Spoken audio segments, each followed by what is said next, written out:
Hi guys, what's up? Flavio Gargano here for musicinthemirror.com. I'm a composer, music producer, and today I'm gonna show you how to mock up the main structure of this song, all within Cubase Pro with no third-part plugins. So let's move in and unleash your music. For the drum, I'm gonna use Groove Agent. It's a very powerful drum machine with 100 of kit presets. But today I wanna build my own kit. To do that, go to Media Bay, or hit F5. Basically, you have thousands and thousands of samples you can choose from. Just go here and type kick. You can scroll down, but for the purpose of this video, I will gonna pick one randomly. Let's see. Just drag and drop. Boom, done. And now we have total control of the sample. Do the same with the other samples until when you are happy with that. Now, for the crash. Let's suppose we want the same crash but reversed. Here's a little trick. Hold Alt on keyboard, drag and drop on an empty pad. And basically I did a copy. So go to Sample, hit Reverse, trigger the start point, let's suppose here, give it a little fade, let's zoom in a little bit, go to the end, let's trigger the end point with a small fade to avoid strange clips. Okay, now it's a good habit to assign an independent audio output to each sample. To do that, just right click on the pad, assign output and choose master. It means channel 1. Go to next, do the same, output 2, then output 3 for the hi-hat. Once you have done, we have to activate the audio channel. So go to Groove Agent and activate output, and once you click, the mixer will update automatically. Once the kit is done, we have to program the MIDI pattern. So guys, you have the reference, do your homework, I already did mine, and this is the result. Let's move to the bass. For the bass line, I'm gonna use Alien Sonic SC3. Go to the search and type brass and select brassy arp. Drag it on channel 5. Then let's create a MIDI channel 5. So add the track MIDI, let's call it bass 2 and select channel 5. Remove the arp and the oscillator too. We can tweak the wavetable position to get the sound we want. Yeah, cool like that. Then low filter attack, and give it a fast and quick attack. No release. Yeah, like that. And this. In order to get more deepness, I can add a sub just clicking right here and selected this one. Okay. Well, I'm pretty satisfied with that. Now close, select the bass line and copy it to my MIDI track and listen to the result.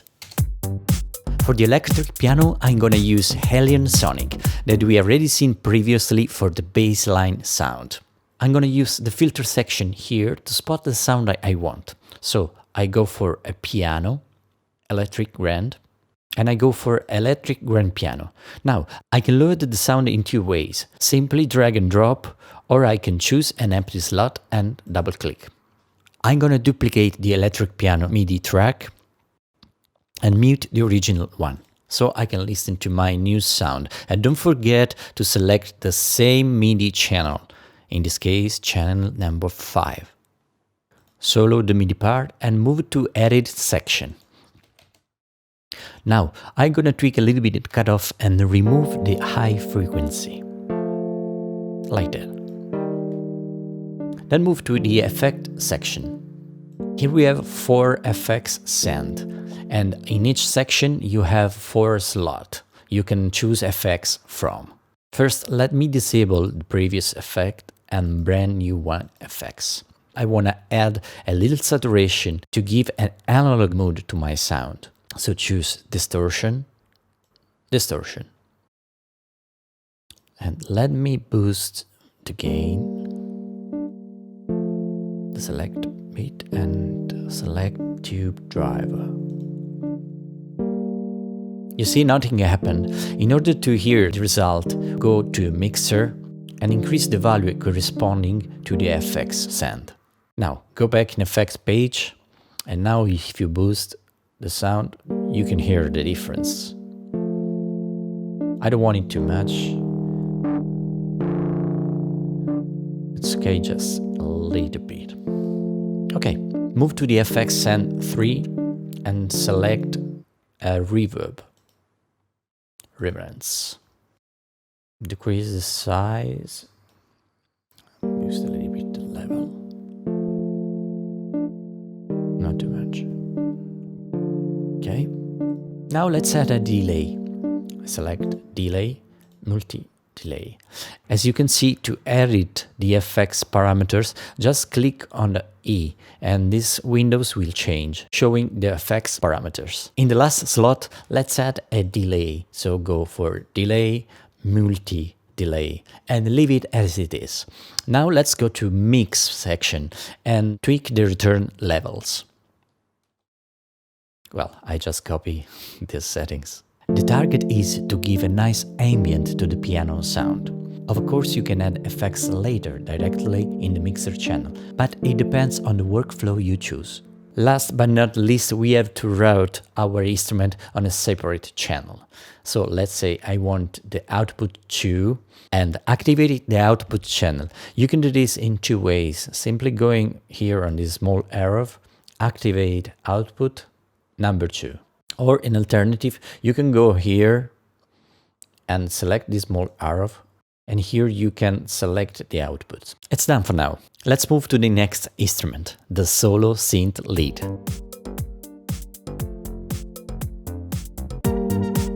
For the lead synth, I'm gonna use Retrolog 2, but of course you can achieve the same result with the VST you like. First of all, let me give you a quick tour of this beautiful synth.